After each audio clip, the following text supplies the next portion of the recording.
Hey, hey. I guess it wasn't quite a minute, but we had to make sure that all the little technicalities was working right. So I'm glad you joined us today on Let's Talk About It with Xavier Fox. I am your host, Xavier Fox, and you are listening to the first talk show on the Blaze 'em Up Cigar Radio Network. So get ready for this journey on Monday mornings, Thursdays, and Friday afternoons. Get ready to laugh and learn more about relationships, health and fitness, investing, and believe me, there's going to be a whole lot more. Today, we're going to set it off with Nyatu Marvell, who I just introduced you to a minute ago, and he wants to know if submission is outdated and if women will submit if led properly. Then, our Chocolate City correspondent, Nicole Williams, has some shocking and upsetting news to share about a recent experience she had in a DC club. Mm-hmm.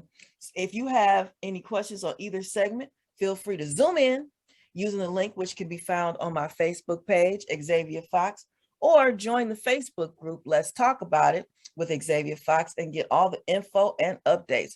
You can also check the radio show page of my website, xavierfox.com, for the schedule of the upcoming shows, and you can see when your favorite personality or topic is scheduled for the month of November.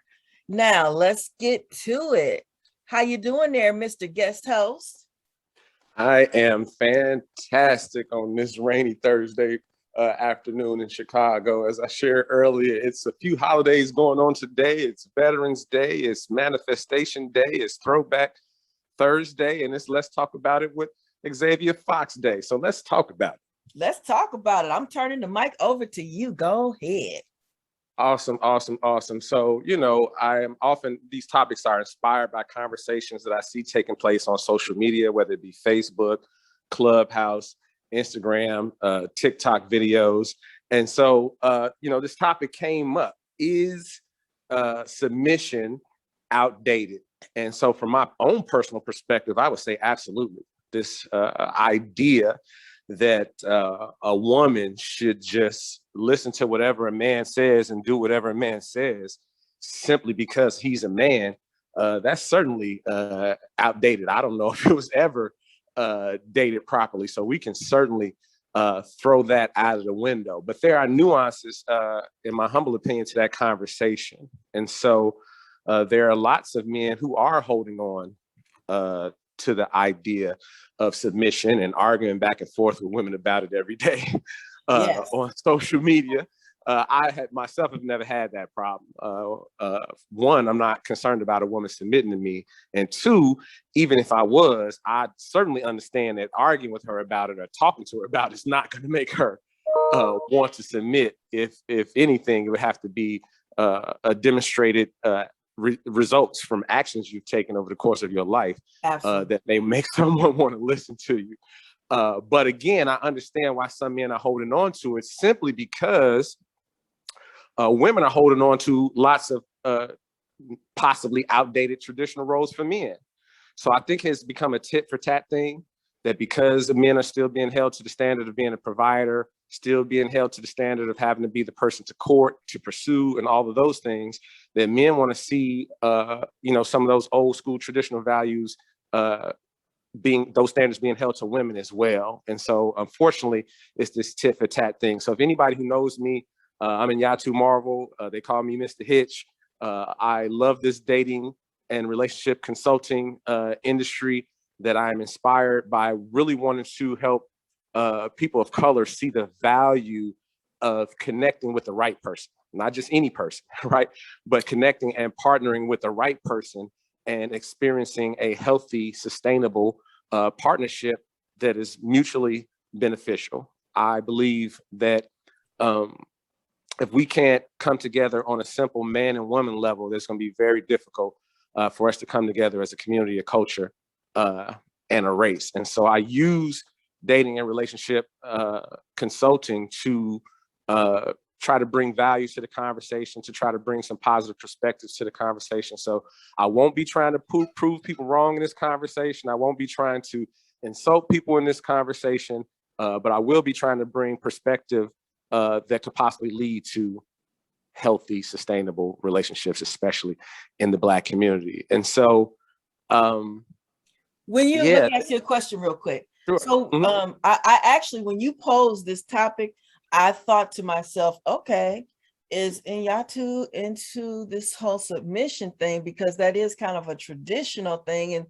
I don't know exactly how old you are, but you appear to be a little more with the younger crew than the whole traditional relationship thing. So let me ask you this.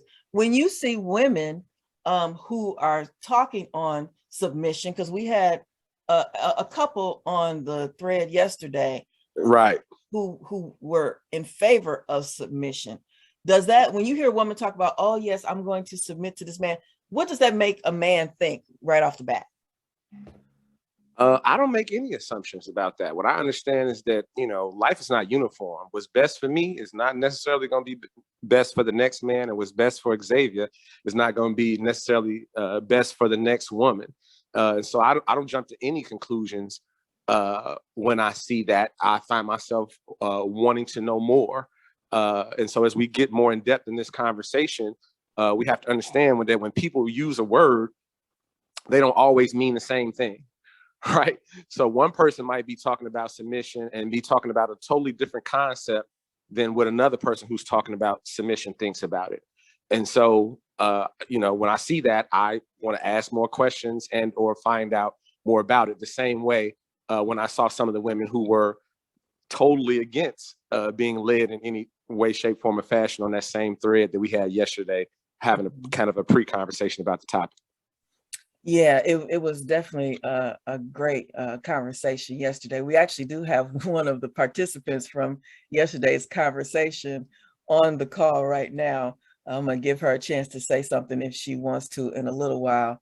But back to, so when I hear women talk about being okay with submission, uh, to some degree, I start to think that potentially they have the traditional values and they're also looking for a man that is going to be a provider. Do those two generally go hand in hand?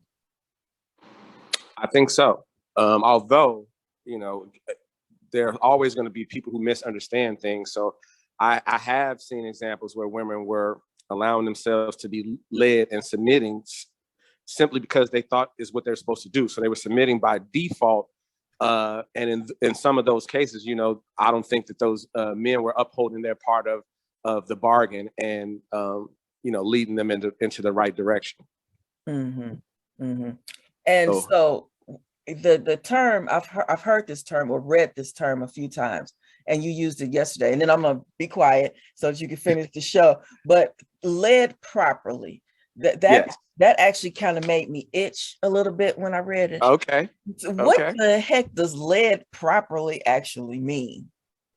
Well, so what it would mean is how the person that's being led feels about it, right?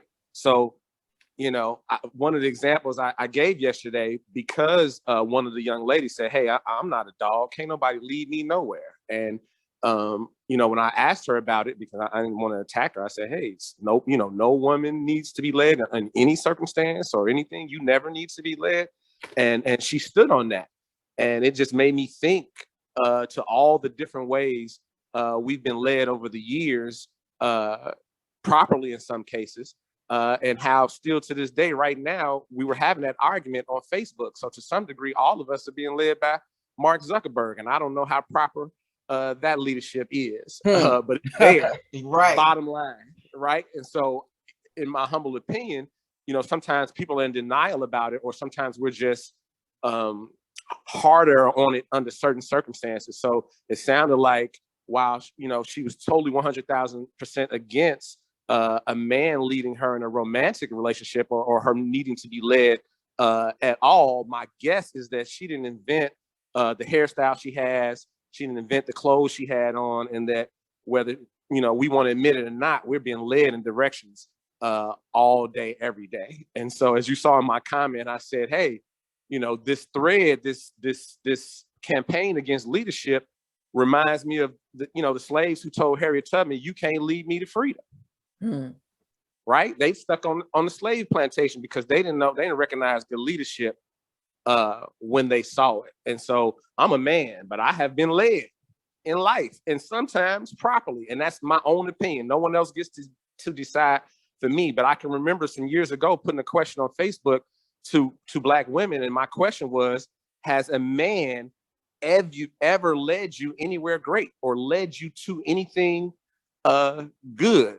And the answers were all over the place. Some women could say yes, whether it was a father, whether it was a boyfriend, whether it was the husband that they were with right then and there. And also, a significant number of women says no way that every man in their life has led them to heartbreak and or destruction. And so I understand exactly why people feel the way that they feel, whether it's good about it or bad about it. It's based on their experiences, what they've seen and felt themselves. Okay. All right. Well, that's my question for right now. Would you like for me to take the caller? If the caller has something to say, you can unmute your mic. Good afternoon. How are you guys? Great. Fantastic. Caller, what's your name? My name is Kim Taylor. Hey, Kim Taylor. Well, I don't have anything to say. Well, I have something to say, but I'm not going to say it as of yet. I'm going to let you talk. Okay, awesome. All right. I appreciate you, Kim. I'm sure at some point I'm going to make you want to dive in. You ain't going to be able to. I want to dive in now, but I don't want to be presumptuous. I want to let you speak. Okay, awesome. And so I said earlier at the beginning of the conversation that, when you bring up a word, people assign different definitions to these words based on their experience. So if you look in the dictionary, it says submit or submission is to, basically bow down to the authority of another person or the superiority of another person. And so if you look at that at face value, it looks offensive, right? Who's superior to me? Who am I inferior to? Who's superior to me? Why is somebody an authority over me? And in that context, like I said, I can see people resisting all day, every day. But sometimes superiority just means a person knows more about something than you do. So I'm a man. I see myself as a leader. I think I've demonstrated myself to be a leader. But if I marry a woman and she's been working in the mortgage industry for the last 30 years and it's time to buy a house and we're talking about the nuances and the details of mortgages, who's the authority? Yeah, that would Who has superiority in that situation? Right. My wife. She's been doing this for 30 years. She do this every day. She do this with her eyes closed. So am I going to poke my chest out and say, baby, I know you know this back and forth, but I'm a man. You should listen to me. And Absolutely I think not. That's been the issue with women. There are things that we are good at as well. And it just sounds like whatever you know is of no value. Follow me because I have a penis. Right. And so there are some men who are pitching that, but there are a lot of men like myself who don't look at it that way. Right. My definition of submission is to submit to the mission. I think every long-term relationship, engagement, or marriage should have a mission and a purpose. Why are we coming together? Right? Is this just about companionship, enjoying some dates together? Or do we have some individual and collective dreams and goals and purposes that we want to walk in that us coming together should improve, right? Why are two people coming together if it's not going to improve your quality of life? Absolutely. And so I think that no matter how healthy a relationship is, no matter how great two people are, that there's going to be some challenges in a long-term relationship, right? Yeah, you preaching today. Now, there's going to be some frustration. When you say this when you are amongst the guys and they're talking all of that submission? Absolutely. And I'm mad at myself right now because a really great brother introduced me to that definition of submission. He's a reverend, and I want to go scroll through Facebook real quick right now and find his name. But he and I used to be on a show at times together. He introduced that concept to me, and he led me when he introduced that concept to me. And I'm appreciative of the information that he provided. So when you look at it from that standpoint, right, one of our this is all hypothetical, but one of me and my wife's missions is to build wealth and or build a legacy or to, maximize home ownership, right? So I'm submitting to the mission when I say, hey, my wife has been doing mortgages for 30 years. This is her area of expertise. I'm going to, follow her in this area. I was just talking to a younger cousin of mine maybe 2 weeks ago, and he talked about how his girlfriend, ran out and went to a car dealership and bought a car without him. And it was a car that, he would have warned her about as a car that, potentially has a lot of maintenance and mechanical problems over time, right? And so, in true fashion, she went out and she bought this car, and now the car is in the shop every other month. And when it goes into the shop, guess who she asking for the money to get it fixed? The one Him. about to get it. Yeah. So is he frustrated that she didn't submit to the mission and not take him with her to go get the car?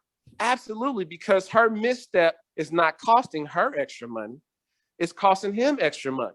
And so I can remember being a younger man in my 20s with a 800 credit score, but a woman who I was in love with in bankruptcy with a 500 credit score, and me trying to talk to her about money management and her wanting to argue with me and do what she wanted to do with her money. And so consequently, every so often she would come up short and I would have to pay. And I found myself frustrated because I didn't feel like I was trying to control her. I felt like I was trying to control my own money that was being leaked out every other month because of decisions that she was making.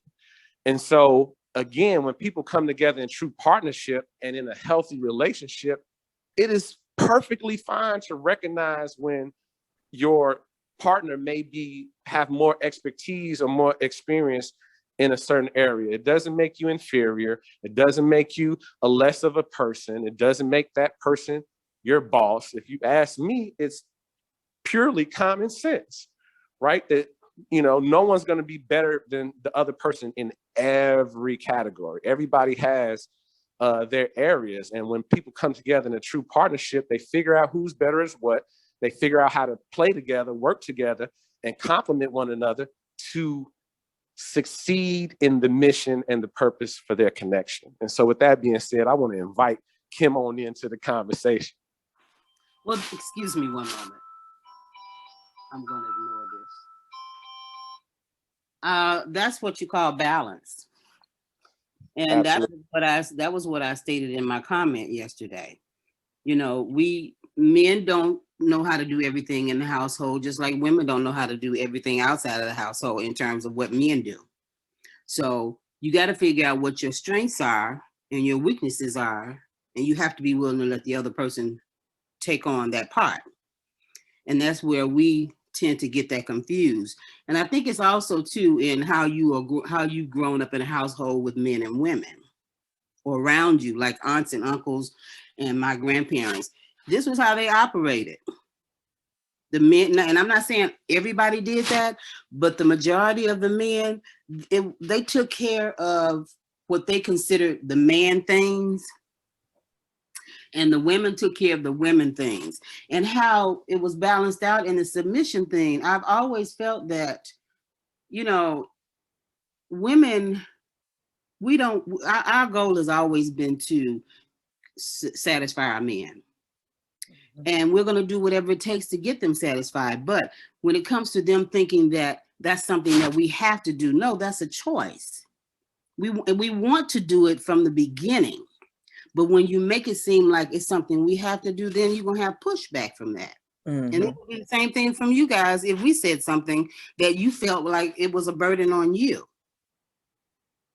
So everything that you're saying, I totally agree with it. And back to when you were saying you had met a minister online about 10 years ago, I too met a minister online, and he asked me to do, because he was following me, and I was talking about relationships because I had briefly been in a short one with someone, and it kind of did a little number on me, but I got myself together behind it. But anyway, I was writing about it, and he asked me if I would do some writings for his newspaper online. and I did. And it was real cathartic for me, you Mhm. know, because what I got out of what happened between me and this guy before, you know, I took it kind of to heart and my feelings were hurt about it.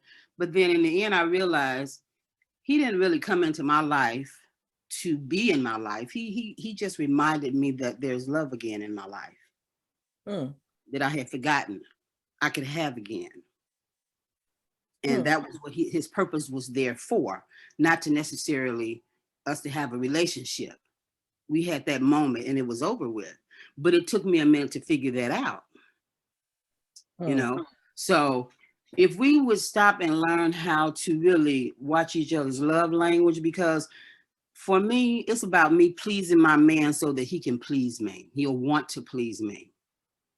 It's not about me submitting to him being my king and all that kind of stuff. You know, it's about, I want to do for you what I want you to do for me, pleasing Right. one another in whatever way. And it doesn't always have to be a sexual thing. You know, you get joy out of wanting your man to be happy. At least that's my goal. I- Now, do we always get there? No, but communication, it takes communication to do that.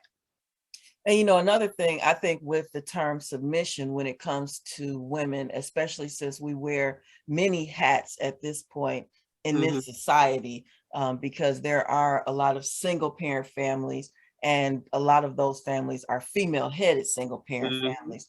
And so as you go through the struggles in life and you face all of the challenges and things, and you know come through on the other side, and as you're standing there, a whole person that has accomplished and achieved and acquired, and then someone comes up and says, I have a penis now, I need to lead you, you Right. are really going to look at that person like, for real? Like, you're going to lead me?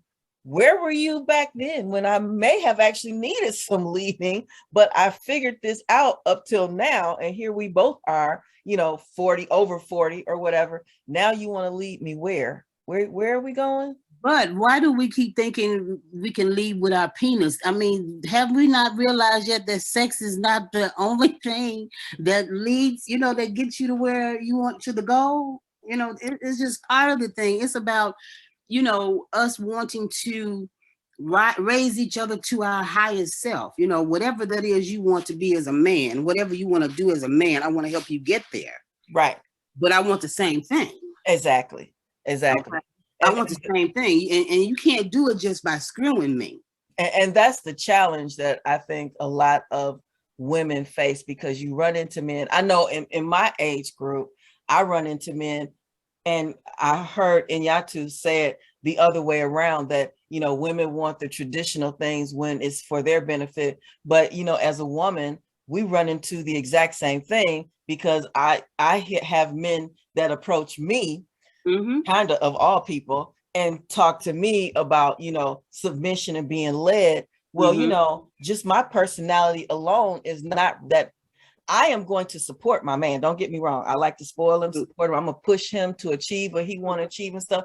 But I'm not going to do that at the sacrifice of Hello. my own stuff. You know, I have my own vision, my own goals, my own plans. So if you expect me to take a secondary seat behind you and Right. not do what I do, that's really gonna be, we're not even gonna go there, because it's Right. gonna be more than a problem. It's like not gonna happen at all. Well, So this is what makes these conversations so interesting because, of course, you know, everybody only knows their perspective. And so, trust me, what it looks like, you know, standing in a man's shoes and looking at the dating and the relationship and marriage landscape looks very different from what I'm hearing from you ladies, from where you all stand in things. And so, you know, if men are listening to this radio show, they might be jumping up and down in their seats saying, and Yatu say something, and Yatu say something, because there's all this pushback on men having expectations and feeling entitled, right, to be the leader and the boss in relationships. But when you know, talk about all the traditions that women are holding men to, women feel entitled to being courted, entitled to an engagement, a marriage proposal that involves a diamond ring, entitled again to being provided for. And so how do you guys reconcile that men shouldn't feel entitled, but women can? Because in the beginning, men are submitting to the will of the woman. I like you, I want to get next to you, so what do I have to do? And you're saying, hey, you got to take me out, and you better not use no Groupon, and you better not take me to TGI Fridays either. And I want flowers, and I want consistency, and I don't want you to just be texting me WYD, what you doing? I want you to be making plans. Tell me to pack a suitcase, or tell me to have on a black dress and be ready at 8 o'clock. And so, how do you hold a man to all of these standards that were created at the same time that the standards that don't benefit you, that you fight against and speak against on a daily basis? How do you guys reconcile that? I don't think all women think like that, and I think it's a different group of women that think that way. You don't expect the man to pay for the first date? You know what? I this is how I feel about that. If the man asks me out, absolutely. Okay. If I ask him out, then no. But I'm not gonna ask a man out, and that's just right. So then there is no either or. No, because it's not that I think that it's wrong for a woman to ask a man out. It's just that I'm not gonna ask a man out. That's right. what and you can only speak for you. So right. You feel that you shouldn't have to follow the traditions, but yet you are, when it benefits you, you are living by those standards that that you're speaking up but against. How is it benefiting me because I don't pay for dinner if he you save money? What do you mean how is it benefiting? It doesn't cost you to date. That's well, I mean, I understand. I understand the you don't have to deal with rejection because you don't ask men out for date. It benefits you in a myriad of ways. That's why you don't do it. Okay. And I'm not. I hope you don't feel attacked or anything like that. No, I don't. We just have to understand that sometimes we can be immune to the way we see the things that benefit us, but obviously when things don't benefit us, then we have it. We sometimes have a keen eye. Here's my question: Men generally are the ones that set the standard of how women were to be courted, right? Or am I wrong? As I understand it, men set all the standards. Okay, so if men set the standards of how women should be courted, then why now change the rule? Well, because you guys changed the rules on all the other things that men set the standard for. So men set the standard about being a virgin before you get married. Women aren't virgins before they get married. Men set the rules about submission and women just doing what a man says.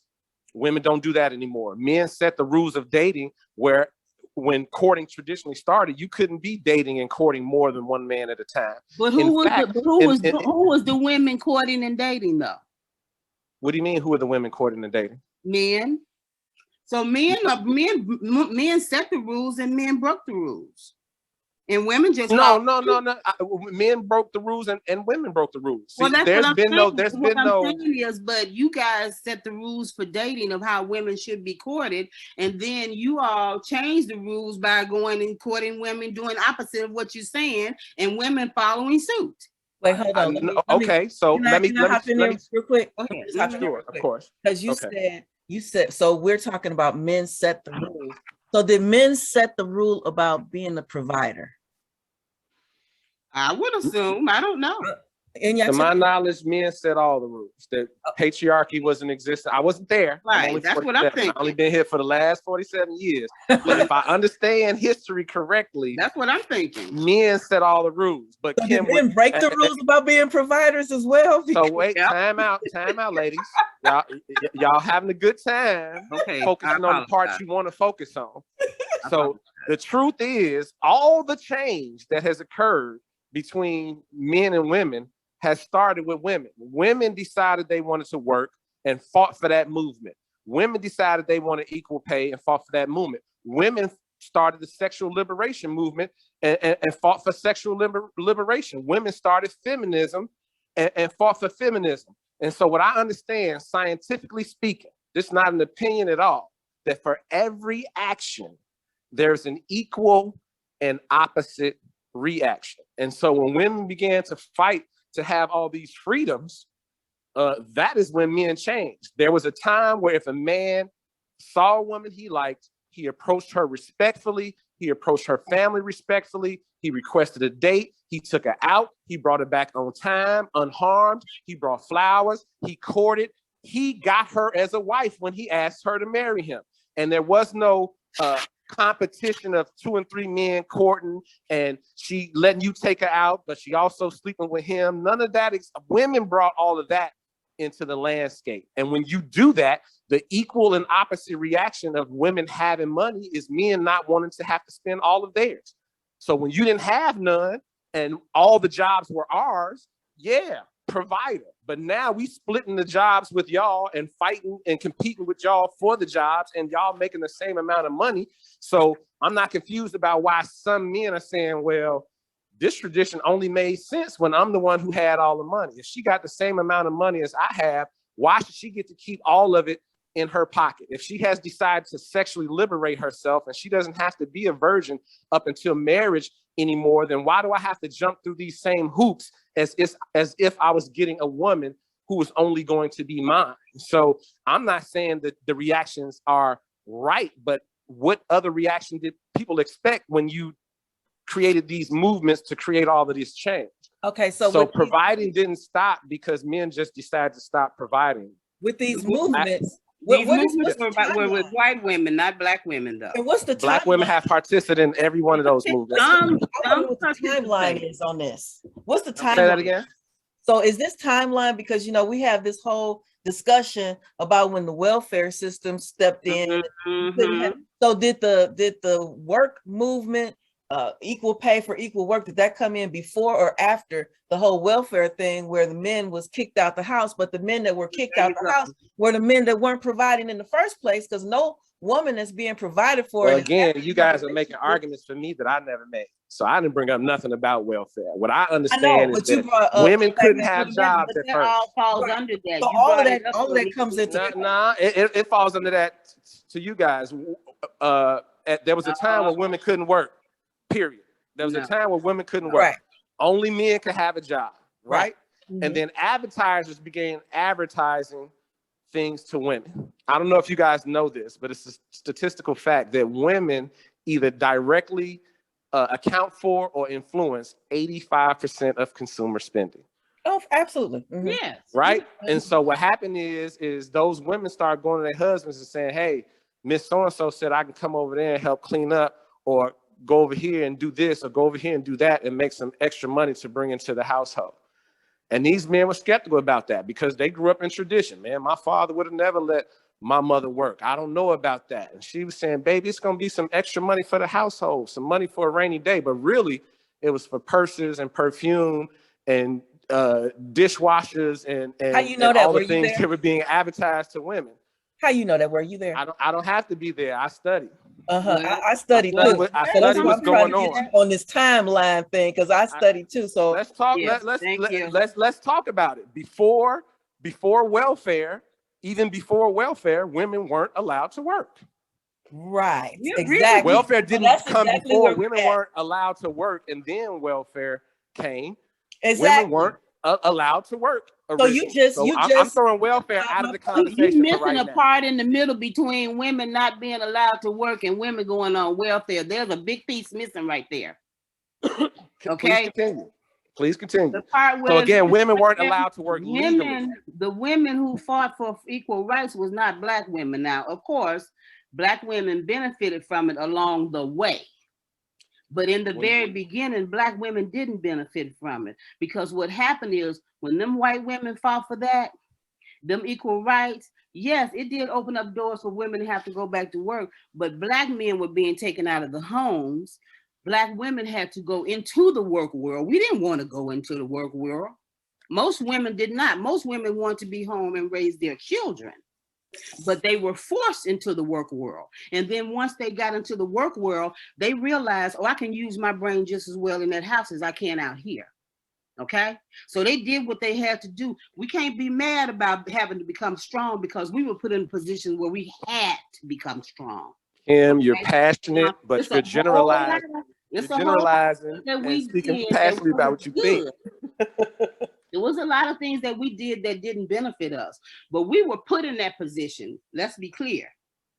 A lot of Again, Black women wasn't interested in going out working. I find that not. I find that not. women that I I was. find that I'm not six, to be let true. me say That's this: how you I'm feel about it. 64. I'm 63 years old. Mm-hmm. I still have family members that are in their hundreds, and I talk to them, and have always talked to them. Mm-hmm. Okay, and I'm not saying what you're saying is not true, but there's some stuff that happened in between that caused a lot of women to have to go into the work world. I'm not saying no women didn't want to go, but most women didn't go into the work world because they wanted to. Okay, They we went we into have the work Wait, a I'm sorry. we have a few callers on the line, so Love it. we let some other people get on with Nyatu. Absolutely. I know Okara Hollis is on. Okara, if you have something to say, you can unmute your microphone right now. No, I'm just listening. I didn't see what y'all were talking about before that. So I'm just listening, trying to catch up. And then I'll say Appreciate you chiming in. So the debate right now, Kim asserts that women never wanted to work and that they were forced into the workforce because men weren't providing. And at some point, that was the case. But as I understand it, before women were allowed to legally work, they were taking work under the table from white women who were paying them to assist them around the house in the same way that slaves did back in the day. And because women wanted nicer things in the home, whether it be clothes, furniture, Easter clothes, better quality of food, women were at their husbands asking for the right to be able to go make a little money on the side. And as I understand it, because the tradition had been men only working and doing all the providing, that there was a lot of reluctance from men to allow their wives to go do that. And when that trend became popular and became a standard where a lot of Black women were at least leaving the home for 2 or 3 hours, if not for a full workday, to make some extra money to either be able to make the ends meet or get some of the things that they desire that their husband didn't feel like with his frugal mind, he wanted to hand over some money for those women to do. And so that opened up the door to the idea of collapsing Black families by cutting Black men out of the workforce, inviting Black women into the workforce. So there's a cost to that. If all the jobs were only for men, and then on a day it was decided, well, now women can have these jobs too. Well, guess who, in order for women to get jobs, guess whose jobs they had to get? And I'm not saying it's wrong for them to have gotten jobs. I'm not saying it's wrong for women to be independent, but to make their own money. But I think it's blind if you don't understand that for every action, there was a reaction, that some of these jobs had to go away from men in order for them to go to women. That some of this money that's being paid out to women that used to go to men isn't there anymore. And so even though women see this obvious change, what I hear mostly is women wanting things to stay the same in that area because it benefits them. If I make 100,000 and she makes 100,000, yeah, it benefits her if I take care of everything and she get to keep her 100,000. Xavier, Right? I'm And that's sorry. not the He's a same as little I was not making the correct. money. Go ahead, straighten me out then. I'm sorry. My name is Nicole. I'm a little early today, but this was so fire. I had to chime in here. Historically, I'm a historian, meaning I love history. My grandfather was a historian. So historically, you are correct, but you're also very incorrect in your assessment of why Black women have had to go into the workforce. Okay. There was always a huge difference between what Black people had and what white people had. Okay. So let's make that distinction. Number one. Number two, like to your point, my grandmother and grandfather from South Carolina were a butler and a maid to a white family. So together they were both working. Now, you can probably imagine how much a butler was making. They wound up having 5 children.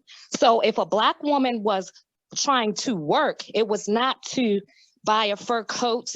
It was not to drive a Cadillac. It was because they had 5 children. My father used to talk about 15. Sister Lewis had 15 kids. They lived in the projects. By this point, they had moved to Brooklyn.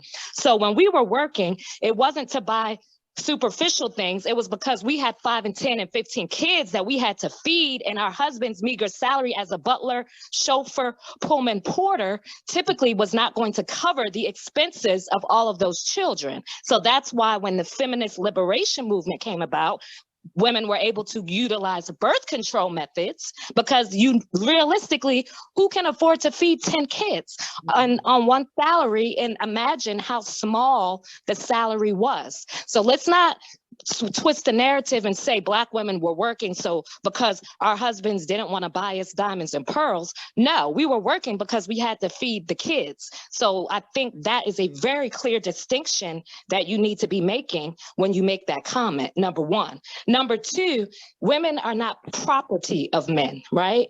Women have brains, we have gifts, we have desires. So what that means is maybe I don't want to be a homemaker. Maybe I actually want to be a scientist. Maybe I want to be an astronaut. Maybe I want to be a school teacher. So I think you're oversimplifying something that is not simple. You see what I'm saying? If women and men are equal, if we're equal, then we all have equal desires, period. Ma'am, I don't know who you're responding to, but I certainly didn't say anything about women being men's property, or did I endorse women not working? I'm just talking to you about history. And so I understand that people live in the bubble of their experience. So your experience is your reality, but it's not the only reality. But let's pretend like it is the only reality. Then how in the world all these Black women walking around talking about a man needs to be the provider if since the beginning of time, the Black men and the Black women were working because they had to both put this money in? Why is there this 50-50 conversation? Where did the Black man being the provider come into the picture if as early as when you said Black men and women were both having to go out there and work because that was the only way to make the ends meet? Well, in a deal situation, I'm sure the husbands wanted to be a provider. I'm not talking about wanting to be. How did this standard, However, come about in your family if the oldest couple in the family was both working from day one? Where did this provider thing come into the table? If that narrative you're saying is true, it's impossible. What I'm saying is ideal situation. I'm sure my grandfather or whoever's grandfather would have liked their wives to be able to stay home and watch their 5 children. And eventually that did happen for my grandparents. When they moved to Brooklyn, she did wind up being a housewife in the projects with 5 kids. What I'm saying is sometimes a man cannot, sometimes, yes, we want him to be the provider. He probably wants to be the provider, but the reality is sometimes he does not make enough money to make ends meet, even if he's a hard worker. So that's how you have hallelujah. women. I'm so glad you said that. That's why the majority. So even today, in today's times, the majority, I'm absolutely 100% certain, if you were to do a poll of actual married couples, I can almost guarantee you that wife's paycheck is going into the home in some manner besides going into her shopping spree fund. Okay, so let's get out of the fantasy world of all women want a man to pay everything and these women are making 100,000 and they not contributing to the household. That's not true. It's just not true. So let's get out of that narrative because it's not real. And for the 10%, wait, ma'am, you're asserting things with no documentation. Well, you don't have any. You're hogging the conversation, and you certain things. Well, I'm going to defer back to you. I just wanted to. I just want you to be open for it to be a discussion and not just a speech from you. So I invite you to continue the conversation, but you have to open it up. Set in your ways. There's nothing else I have to say to you personally. Okay, that's fine. I understand you passionate about it and you believe this, but I know that Xavier, just by being on social media the way we both are, have seen many women say that they don't have to contribute anything to their households and that they would never be with a man where they had to contribute to their households. I do couples counseling. I do individual counseling. I spoke to 20 women last year who were married for 10 years or more, never had to pay a bill in the house. And when they got divorced, they didn't have any money to go get an apartment of their own. They didn't have any money to go get furniture for that new apartment. They had to put it all on their credit cards because during that time where their husbands were paying all of the bills, They were just buying the kids all of the clothes and toys they wanted to and taking the family on vacations and not saving any money. And so when you're saying it's not true, it's not true for everybody. I agree with that And I'm sure that's what 100%, they but it's agree to, definitely right? I'm true. sure that And that's it what, definitely happens out here that's the every thing day. about married couples. Well, you just said you were going to That's the thing stop, about and married now you're couples, talking right? over me again. You Well, said you quit, see, and that I Xavier, was he setting likes my to have the ways, mic. and That's that you weren't okay. going to I'll let talk. him have the floor. Okay, to y'all, say y'all, something. y'all. Yeah, I'll let him have the floor, Xavier. But yes, I'm glad that I was able to insert some historical accuracy here. But yes, I'm sorry his experiences are that way. I can interview 20 couples where the wife pays most of everything or everything. So it's And that's all, what I like you just said, said. based I didn't on say it was experience. most. I just said it was out there. You said it's not true, like it doesn't exist at all. I acknowledge that what you said existed. You're telling me that I'm, in a I didn't say fantasy it land, and doesn't I'm exist. telling you I that said the both sides narrative is exist. that's not the only model of marriage. Married couples have the beauty of deciding for themselves between the I two agree people totally. how they want to pay bills. So if at the onset of a marriage, the husband has decided he wants to pay all of the bills, that's a choice that he makes. And then there's other husbands who say, no, baby, I'm not paying all the bills. And him and his woman work together financially and they put it all in one pot or they split bills. People can do whatever their heart desires, and there's a lid for every pot. So for the man that don't want to pay everything, there's plenty of women that's like, I got you, I'm gonna go 50-50, or I'm gonna help pay more. And then there's men and women that say, hey, I don't want to pay nothing. And so guess what? There's a mate for them that will gladly pay everything. So people have the power of choice in this life. I mean, at the end of the day, that's my only point. People are not all one way. Women are not all gold diggers. Men are not all providers. Everyone has the license to do what it feels best for them, their marriage, and their relationship. And I'll end on that.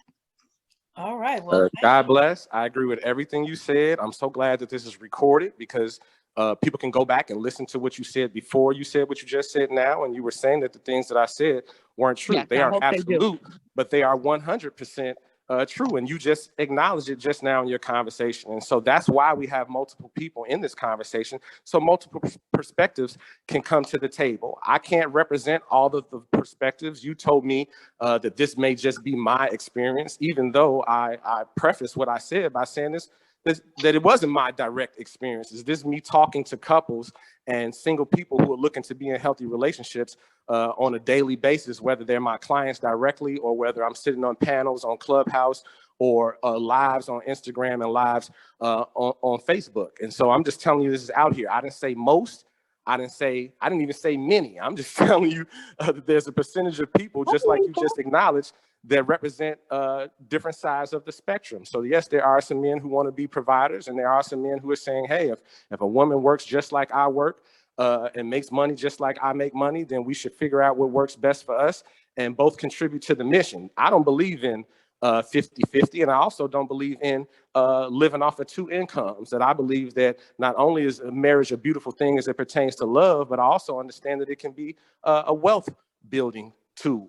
So I certainly believe in taking care of all of the expenses for both me and my wife on my own, and then we can take her income and use it to create more streams of income so that we can submit to the mission, which for us is to build an empire, become financially free, and leave a legacy to our children. And so I'm not saying that should be everybody's mission. I'm not saying that should be everybody's blueprint for their relationship. But I'm just saying that is what works for me. But the assertion that there are all these people out here that are for each other, the results seem to dictate something different, because there are more single people than married people, and there are more people who get divorced than people who stay married. And so if there was this abundance of people who think the same way and could easily come together, I wouldn't be having to push so hard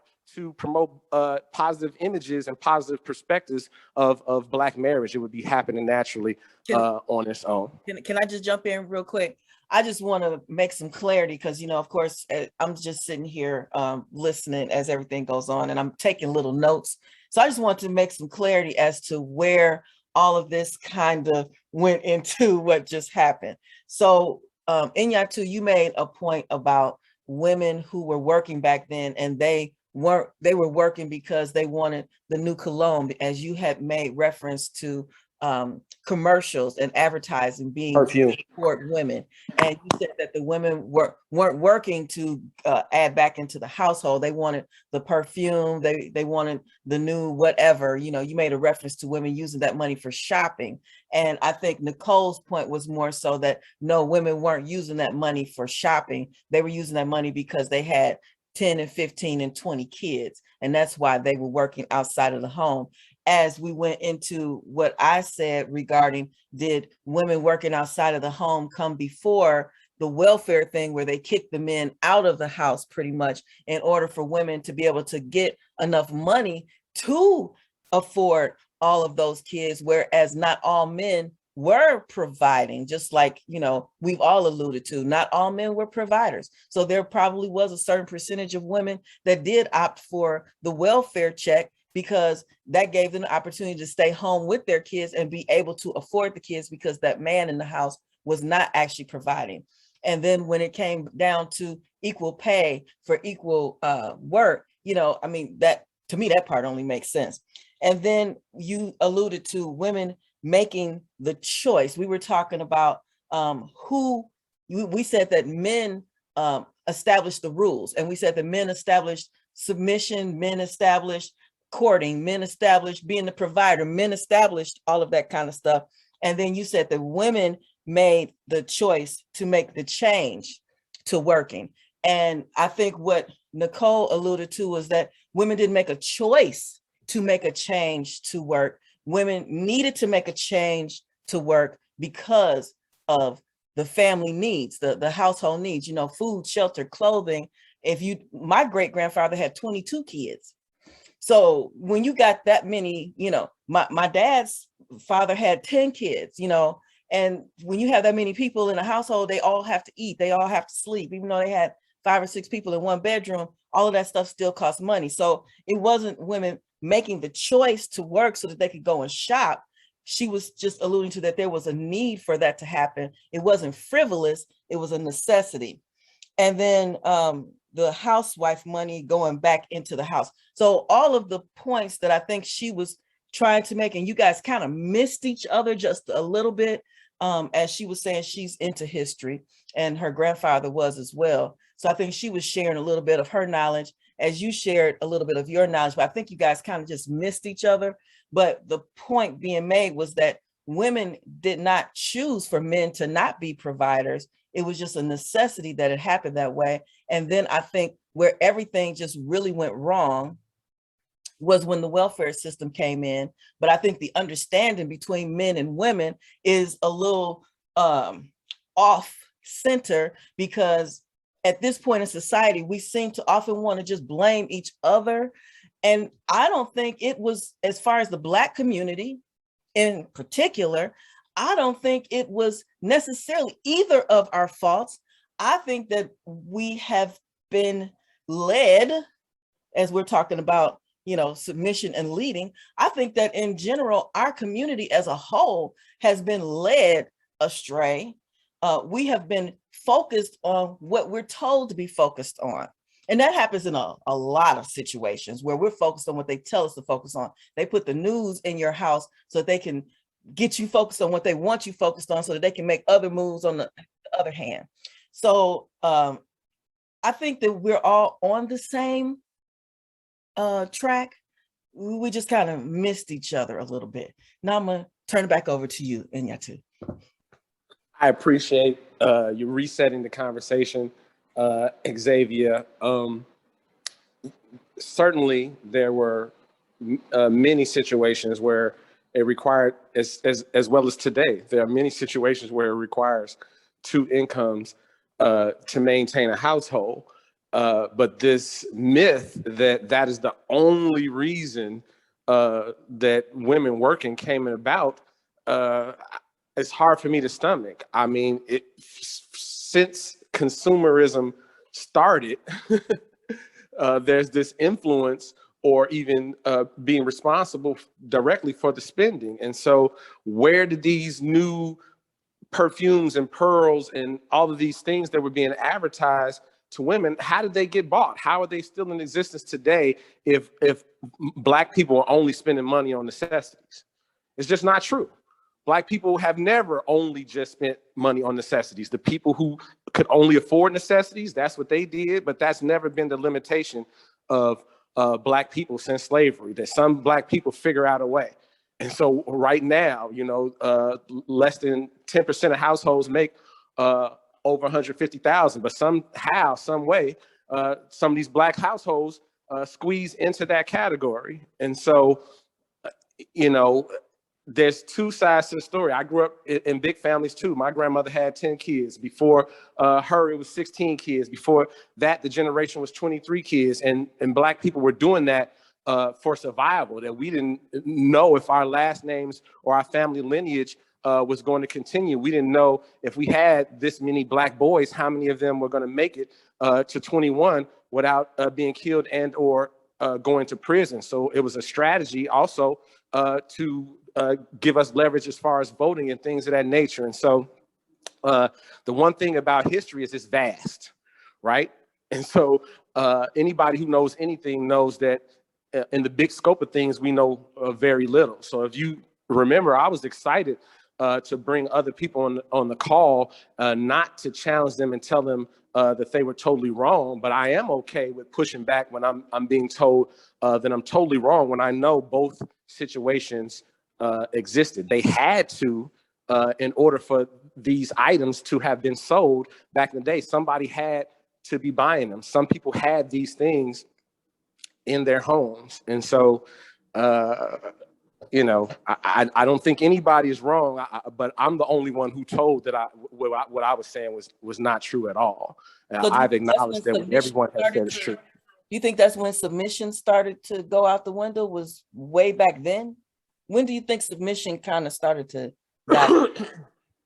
When do I think submission started to go out of the window? Mm-hmm. So we talked about those movements, and I believe it was Kim earlier on the phone who said that those were white women movements, and white women did spearhead those movements, but ultimately it ended up being 50% Black women out here on the front lines with those women pushing for those movements. That there are lots of Black women who identify as feminists. There are lots of women who, you know, just by their daily posts show that they are more than okay with sexual liberation for women. And, you know, right now today, women are still fighting to be able to get equal pay, and rightfully so. I'm not against any of these things. What confuses me and perplexes me is why, when you push to make these changes, why do you think that nothing else will change along with it? You know, that's my question about that. And so I think submission started to go out of the window when women began to see that it wasn't benefiting them in their situation. So if they listen to their husband and everything's still going left, and they don't trust his judgment anymore, and his ability to fulfill the mission of the relationship and or the marriage, then women start to stray away from submission. But I also understand that in the feminist movement, that submission was being preached against. And so sometimes I see people making decisions for themselves, and then sometimes I see people on social media shaming people for the way that they feel. They call them women who believe in submission or who believe in cooking and or cleaning. They're calling them pick-me's and insulting them as women. That's when I take issue. And I'm a man who has no expectation that a woman cook or clean for me. That is not nowhere on my list at all. I cook very well. I'm addicted to eating out anyway, and I have OCD, and so I keep a spotless house on my own. And outside of the pandemic, I usually have a cleaning service come in every other week. So, you know, those aren't things that I'm looking for from a woman. When I make my financial plans for the rest of my life, I have never calculated, oh, when I meet a woman, that she gonna pay half of this, or I don't base any of my dreams or goals and how I'm gonna accomplish them on what anybody else is gonna do. I believe if it's meant to be, it's up to me. But I do understand why men and women feel the way they feel. And I think that's why we need to have these conversations. And I think the most important thing that has been said during this entire conversation is what Xavier said about how we got here and who led us here, right? Because the design was for us to be divided and conquered and be upset with each other about these dynamics. I'm not upset. I'm passionate about it, but I'm not upset, and I'm not going to fall out with anybody on this call about them thinking something differently than I think, or them having an experience that was different than my experience. It's a whole big wide world out here. Black women are not a monolith and uniform, and everything is the same between every Black woman, and Black men are not the same either. That we are all unique individuals, and lots of people are doing lots of different things. And so, but I do understand, if this is what you saw, this is what you think is going on out here. But it's not, and it is, but it's not the only thing that's going on out here. And so, what I want to promote is that submission is submitting to the mission, and that when two people decide to come together forever, that they're going to need something maybe a little bigger than love and a little bigger than chemistry and compatibility when things get tough. And usually that is something bigger than them outside of themselves. And so whether that be doing what's best for the children, or whether that be doing what's best for the family, or whether that be doing what's best for the last name, or whether that be doing what's best for you two as a couple collectively, that can help reel a person's mindset in and or inspire them to push through the tumultuous times or the tougher times during a relationship, to be able to sustain and fulfill the mission and fulfill the goal and allow people to walk in their purpose in their lives, and their relationship be a support for that. And nowadays, I think that what you just said is part of the issue, because as a grown woman, now you have a lot of younger women that are on Facebook, talking about, whatever somebody has to do for them. And then they have absolutely nothing going on. I actually shared a clip that somebody else had shared, and it was really pretty appalling. If anybody gets a chance, you can check my Facebook page for that clip. But anyway, you said, you had a plan. You have, as you plan your life, as you plan your wealth and how you grow your wealth, you have a plan for life. And, nowadays, because, we're not at the beginning anymore where, we're just getting into the workforce. We are into the workforce now, and we're raising families now. And so women as well have that same philosophy. If it is to be, it's up to me. You are 100% responsible for your life. There are a lot of women that have that same outlook now. And so when it comes to meeting men and they're talking about submission, submit to me. So then we have our whole plan as well. And we have this life that we love all planned out. We got trips, and we got our house, and we have all these things that we have either acquired or we're working toward. We're excited when you wake up in the morning, you have a purpose, and then you meet somebody that's like, no, put all of that aside and follow me. And you like, well, what about what I wanted to do though? So I like what you are saying personally, Nyatu, about, the submission is to the mission. I really like that little, what do they call that? When you got the little phrase, I can't remember what they call it, but anyway. A double entendre, maybe, where it has two meanings. I like that little saying right there, but it's not, there are more men who, as we talked about earlier, they like to utilize the traditional aspect of relationships when it is beneficial for them. They want the woman to submit when it is beneficial for them, but they don't want the other side of the traditional relationship when it comes to the whole providing in. So I think that our discrepancy comes in right there. I mean, it's never going to be 100% on either side. All men are not going to say, okay, I'm going to be a provider. And all men are not going to say, okay, I'm not going to be a provider. All men are not going to say, I want the woman to submit. And all men are not going to say, submission is to the mission. But, it makes for good conversation. I agree totally. And let me just say, ultimately, I think it has a lot to do with where people are in their lives. Yes. So if you're a man and you're not making a ton of money, and you look at the cost of living and you say to yourself, in truth, man, I can't afford to take care of myself and a woman and kids all by myself with the type of money that I'm making, right?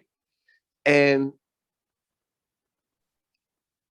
I can't imagine that feels good to any man, right? That if God said how you want it to be, he would say, I want to have enough money, right? But that is not always the case. And so then when you find yourself in that situation and you go online, which is designed, a lot of times to spew the negativity, and you see people saying, if you're not a provider, you ain't a man. If you ain't doing this, you ain't a real man. And you a F-boy and you a boy, which are words that were penned by, white slave masters. Then now this man is feeling ashamed. Now this man is feeling inadequate. And what I see how people respond to that trauma is, in order to reverse it, they try to pretend like it's cool, right? If people find themselves in a situation that they think is looked down on by society and things like that, they try to make it cool. This is why sometimes people who live in the projects celebrate living in the projects. Some people who live in the projects act like that's the best thing that ever happened, that if you don't live in the projects, you are lame and you don't really know what's going on. Well, that's a trauma response. And so I believe that men know intrinsically that what we should be doing with our strength and with our manhood should be of benefit to the women that we care about, especially if we choose a woman to be with us and carry our last name and have children with. And if we can't take care of the things that we feel like we should be able to take care of, that it's hurtful inside and that people are responding to it in not so healthy ways, unfortunately. And, it's a divide and conquer thing. I think we need to figure out what the mission is, which is to get us all into a better situation. And then we all should put our 100% towards that.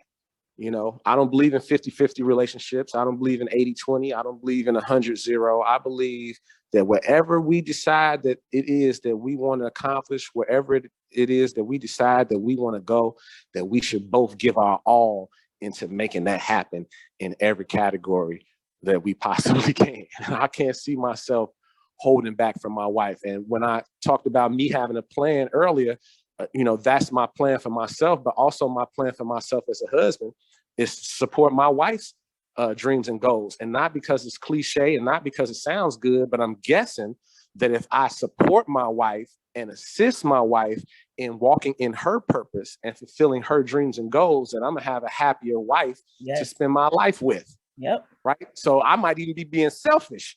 And the reasons why I want to love on and support my wife is because I know that I'm likely to get the best version of her back reflected to me. Yep. Right. And vice versa. And that's what it really is about. We've gotten to this place where we've become so adversarial, where we almost don't feel like the person isn't getting over on us unless we're getting over on them. And again, that is a very confrontational and a very adversarial and a very divided and conquered approach to love and relationships. And I know that I have been a victim of being led by misogyny and bad advice at times in my life. I see some women out here who I think are good-hearted, but may have been hurt, and so therefore easily misled about some of their perspectives that are adversarial towards men about relationships and dating. And I would love to see us all heal and see the light and see the benefit again of having a healthy relationship with the right person. So that doesn't mean that you should go around giving your all to every person that you meet.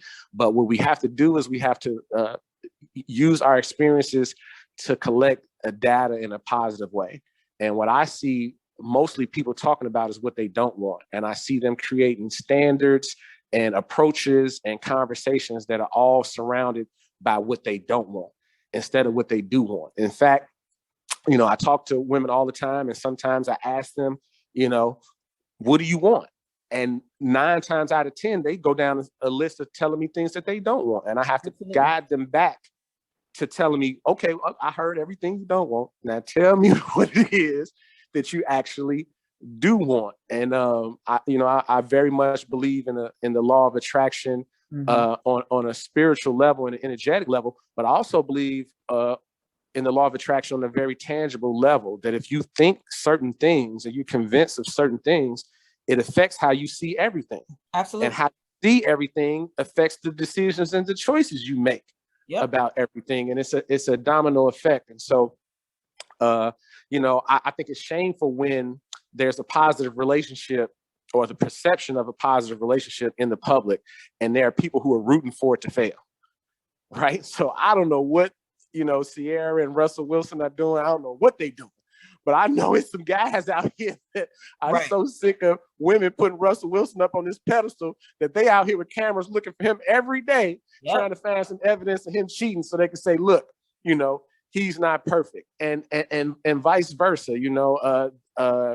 I can't think of the young lady's name. I think her last name is Brown, but she has gone viral in the last few years, and she's been on some TV shows. And recently, after she started to make millions, she retired her husband. And Wendy Williams said she was dumb for doing that. And so, here it is. If I understand the story correctly, a man and a woman came together, and the woman expressed she had a dream of becoming a blogger and a vlogger and becoming successful. And he said, okay, baby, I support that dream. I think you can do it. I'll take care of things while you invest your time and energy and your resources into making that thing happen for you, while he held it down. She goes out, she makes these things happen. She finally blows up, and now she makes enough money for everything. And she don't want to free him too, so that now he can go chase his dream. Absolutely. And so that he could be free too. Like, what, what exactly are we doing? I have examples in family history too. My great uncle Hugh was a police officer. He owned a cab company. He owned real estate. And, if the family rumors are correct, he ran numbers too. So he had a lot of money. Him and his wife had lots of fur coats, and he always drove a Cadillac. But later on in life, as he got older and he wasn't doing so many things to hustle, the IRS came and said, you owe us $70,000 from 10 or 15 years ago. Well, you know what his wife did? She went and got that $70,000 from out of the shoebox in the closet, because every time he was giving her $500 and $1,000 to go do whatever she wanted to do, she was taking half of that and putting in that shoebox. Oh, get down. You know what I'm saying? And so she had to have a mindset that I want to be helpful to him too. Absolutely. He may not never need this money in this shoebox, but if he ever does, you know what I'm saying? Right. I'm gonna have it. I call that working together. I call that really loving each other. I call that really supporting each other. I call that a real partnership. I call that, real teamwork. And I think if we can, wrap our mind around that being possible. I remember a time where I was rejecting marriage and rejecting traditional relationships. And if I can be 100% honest with myself, it was because I was afraid that I couldn't pick the right woman. And that even if I did pick the right woman, that I didn't have all the tools and skills I needed to lead us to the promised land of a happy, healthy marriage, right? And so I was rejecting it. I was like, I'm gonna be single and dating because I know I can do that well, and I just, I had to go to therapy, and I had to get honest with myself that this was just a defense mechanism. What I really, truly desire in my heart is I got all this love to give. I grew up surrounded by love. I grew up submerged in love from my parents, from my siblings, from my aunties, uncles, teachers. We created a whole village. So one of my deepest desire is to pay that forward and to give all that love to the right woman. But because I didn't think I could without getting hurt, I was rejecting it. And so, there's a meme that's circulating that says the right woman to do more for you than 10 of your homeboys combined. The right woman. And that is absolutely true. That is absolutely true, that you can partner with your woman in ways that you could never partner with your friends. And if you're a woman, you can partner with your man in ways you can never partner with your friends. And you guys can really be powerful, and not be a cliche power couple, but really be powerful. When two touch and agree, anything can happen. And so, I just want to encourage that. And so when you think about submission, it doesn't have to be doing anything that a man tells you to do. And don't let yourself be soured to believe that there's no man on planet Earth that could lead you somewhere great. Because I can ring off a bunch of examples at different levels of where men have led women someplace great, and everything isn't for everybody. So, I could give up one example where a guy got into trucking, and he was a truck driver, and he came to his wife with a plan about her leaving, doing hair part-time, moving forward, and getting in the trucking business, and them for just a brief period of time so that they can acquire some trucks and build themselves $1 million business, which they did, right? He led her someplace great. Now, there are some women who, if he had been with them and came to them and said, well, the plan is for you to drive trucks for 3 years too, that wouldn't have been suitable for them. They wouldn't have participated in a plan like that. That they need a different man with a different type of plan. I have seen situations where it was the woman who, came up with the plan and had the vision, the expertise to maximize on the husband's skills and lead into greatness. But when we, make these generalizations, and I apologize to the ladies if they felt like that I was saying that this is what happened with all women, because that's not what I was trying to convey, is that, everybody's different. So there is no one size fits all for everybody. There is no one version of what happened in history, that different things were happening in different households. But ultimately, we have to have a positive mindset for anything good to happen. And we're going to have to be brave to be in a great relationship and in a healthy relationship. That if we're making all of our decisions from a place of fear and from a place of trauma, then we can never build anything great. We can never build anything healthy. So I enjoyed the show very much. Before we close out, we still have one caller on the line. I want to see what his thoughts are now that he's sat here and listened to the majority of the show. So, Okara, come on, unmute yourself and share what you have gotten from this conversation. Can y'all hear me? Yep, loud and clear. All right. Well, my comment was actually pretty simple. I just feel like the submission. I actually agree with what Nyatu said. His theory is on it. Is that I just feel like as a man, and especially nowadays, I don't think women need to be led. I just think they need to be given the opportunity to make an informed decision on what they're getting into. And so, like he said, you have your vision, you have what you want to accomplish in the future and how you want to, accomplish that. You give that information to her. She looks at it because she, just like you said, women have their own ideas of what the future is for them, what their plans is. Y'all see if that coincides. And with that, when it does, you get cooperation. And I think that's what everybody wants. And I think as a man, like he said, you dedicate yourself to helping her achieve what she wants to do. She does the same, and then it works. But I think now a lot of the stuff that people say online is not things that they're actually doing. I think, when you hear women talking about they're not doing this, they're not going to do that, that's not true. In reality, they find somebody they like, they see if as long as he's trying to do something positive, they help as any way they can. That has been my experience. That has been most men's experience that I know. Only people who are not trying to do that are people who are really hurt and haven't gotten over it.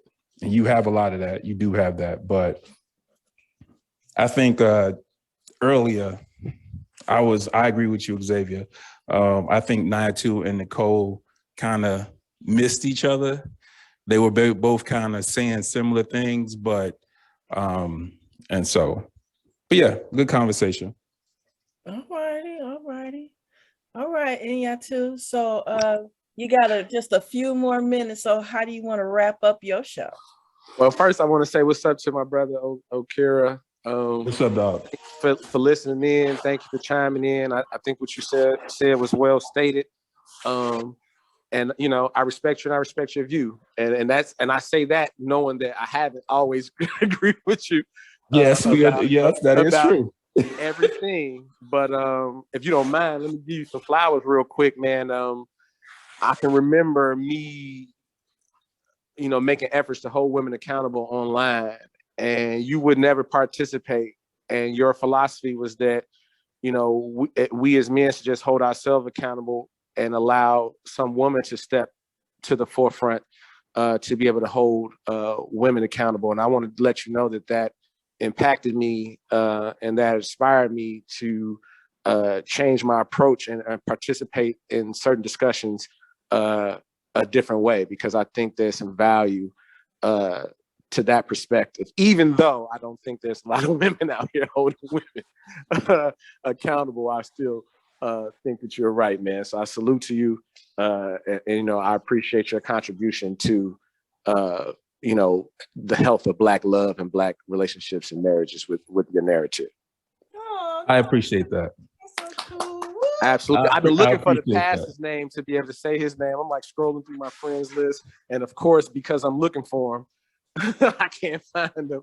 But I wanted to give his name and salute him too. I think he'd be a great person to have on your show at some point as well, Xavier. Okay. And so, yeah, y'all, fellas, no one owes it to you to submit to you just because man, in the same way that, there aren't many things that you owe to a woman simply because she's a woman. And if you really do have a desire for a woman to submit to you, then you need to go out here and create a life and a lifestyle that she admires and aspires to, so that she might be willing to follow you to that. But if you are asking women if they believe in submission when you meet them, and then trying to debate with them and argue with them down about how they need to submit to you, let me tell you, one, it'll never happen. It'll never work. Right. And two, that's just not it. Right. The best sermon is a great example. Yes. I'm gonna say that 2 times. The best sermon is a great example. And so I know it's not easy to pull ourselves up by the bootstraps. I know that there are many things working against us, and that there aren't enough $100,000 a year jobs for every Black man in the United States. So there is a myth to say that if we all just pulled ourselves up by the bootstraps, that everybody would be able to achieve it. But with that being said, you can't sit around either. That we have to figure out how to maneuver and be successful anyway. And so I think that the biggest thing that the Black community is missing is mentorship. I think we need mentorship on manhood. I think we need mentorship on womanhood. I think we need mentorship on parenthood. I think Black people have some really, really amazing gifts and talents, but haven't been taught business systems to be able to monetize those gifts and talents properly, so they can pay their family now and beyond. And so we got to come together, man. All this being mad at each other all day, every day, and not recognizing where this divide stems from and comes from, and basically operating from a place of hurt and fear every day. It's not a tool for success. It's not a winning strategy, and we can see it, right? It's not causing people to win. And so, like I say, the right woman is out there for you. The right man is out there for you. The right situation is out there for you. They say if you want to make God laugh, tell him your plans, but it doesn't say tell him your dreams and your goals, because he ain't gonna laugh at that. He's just gonna laugh at the path you think you got to take to get there. So it's gonna be squiggly. Everything is not gonna go exactly as you think it should, but it is all for your benefit, especially if you learn and grow from it. And so that's my wrap up. Xavier, I love having these conversations with you. I appreciate you as well. You have been a force in this industry and about these topics as it pertains to men and women. And I also know that, you're a life coach as well. And so, I appreciate you involving me in your projects. And allowing my voice to be heard about these subjects. Well, I definitely appreciate you, and I respect your voice, as one of the male contributors on this Black love scene. We just keep it in the forefront for people, and some get it and some don't. But as long as we're talking and the conversation is on the table, there's always room to grow.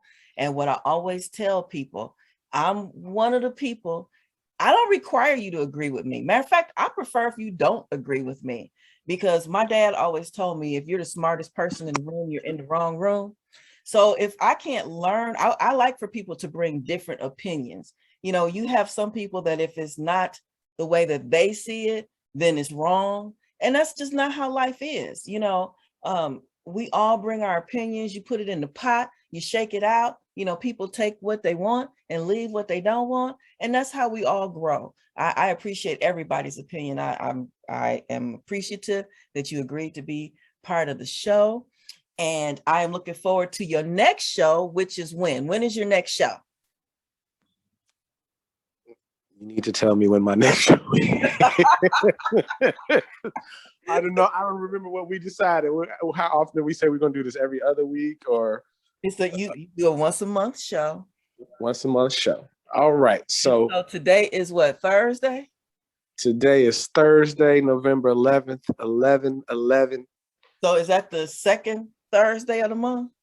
It sounds like it. It sounds like it. And so the second Thursday of December, right? Let me look at my calendar to see what that is. We're going to come back with another juicy topic that's going to have some people wanting to jump on and choke me. Right? But hopefully by the end, they don't want to choke me. And so I think me and Kim came to somewhat of an understanding. I think Nicole might be upset with me. I want to offer her. I don't know. It might be the other way around, because Kim. Okay, well, I want to offer them both a Starbucks gift card or something. As a Lord. I will take care of your favorite coffee on one day, because everything that you ladies said was true. But not absolutely true. And what I mean by that is it doesn't apply to every single circumstances. And so unfortunately, we don't have the statistics on everything. But yeah, there are a lot of different things happening out here in the community. And so I just hope that we're all open to listen, and that I don't take it personal that the conversation got a little heated. I'm not upset with anybody. Disagreement and conflict can bring about positive results, if we don't hold on to the negative feelings behind it. And so I'm sincere in offering that olive branch, and I'll reach out to Xavier after the show to arrange to hopefully you ladies like coffee or something like that, and I'll shoot that over. That sounds good. So did you look at your calendar? When is your next show? My next show is December 9th. All right. From 12 December to 1. 9th, y'all. It's down. Let's talk about it. Xavier Fox and Nyatu Marvelous Hitch. All right. Thank you so much. It's gonna be a great time. We'll chat with you on your next show.